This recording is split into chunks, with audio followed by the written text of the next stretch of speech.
This is a story of the elves and the shoemaker. There once was a shoemaker who worked very hard and was very honest, but still he could not earn enough to live upon, and at last, all he had in the world was gone, save just leather enough to make one pair of shoes. Then he cut his leather out, all ready to make up the next day, meaning to rise early in the morning to his work. His conscience was clear, and his heart light amidst all his troubles, so he went peacefully to bed, left all his cares to heaven, and soon fell asleep. In the morning, after he had said his prayers, he sat himself down to work, when, to his great wonder, there stood the shoes already made upon the table. The good man knew not what to say or think at such odd things happening. He looked at the workmanship. There was not one false stitch in the whole job. All was so neat and true that it was quite a masterpiece. The same day a customer came in, and the shoes suited him so well that he was willing to pay a higher price than usual for them. And the poor shoemaker, with the money, bought leather enough to make 2 pairs more. In the evening he cut out the work and went to bed early, that he might get up and begin making shoes the next day. But he was saved all the trouble, for when he got up in the morning, the work was done, ready to his hand.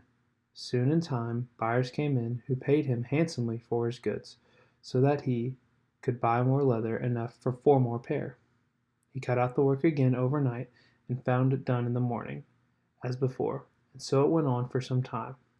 What was got ready in the evening was always done by daybreak, and the good man soon became thriving and well off again. One evening, about Christmas time, as he and his wife were sitting over their fire chattering together, he said to her, "I should like to sit up and watch tonight, that we may see who it is that comes and does my work for me." The wife liked the thought, so they left a light burning and hid themselves in a corner of the room, behind a curtain that was hung up there, and watched what would happen. As soon as it was midnight, there came in 2 little naked dwarfs, and they sat themselves upon the shoemaker's bench, took up all the work that was cut out, and began to ply with their little fingers, stitching and wrapping and taping away at such a rate, that the shoemaker was all wonder, and could not take his eyes off them. And on they went, till the job was quite done, and the shoes stood ready for use upon the table. This was long before daybreak, and then they bustled away as quick as lightning. The next day the wife said to the shoemaker, "These little wits have made us rich, and we ought to be thankful to them, and do them a good turn if we can. I am quite sorry to see them run about as they do, and indeed it is not very decent, for they have nothing upon their backs to keep off the cold. I'll tell you what, I will make each of them a shirt, and a coat, and a waistcoat, and a pair of pantaloons into the bargain, and do you make each of them a little pair of shoes." The thought pleased the good cobbler very much, and one evening, when all the little things were ready, they laid them on the table, instead of the work that they used to cut out, and then went and hid themselves to watch what the little elves would do.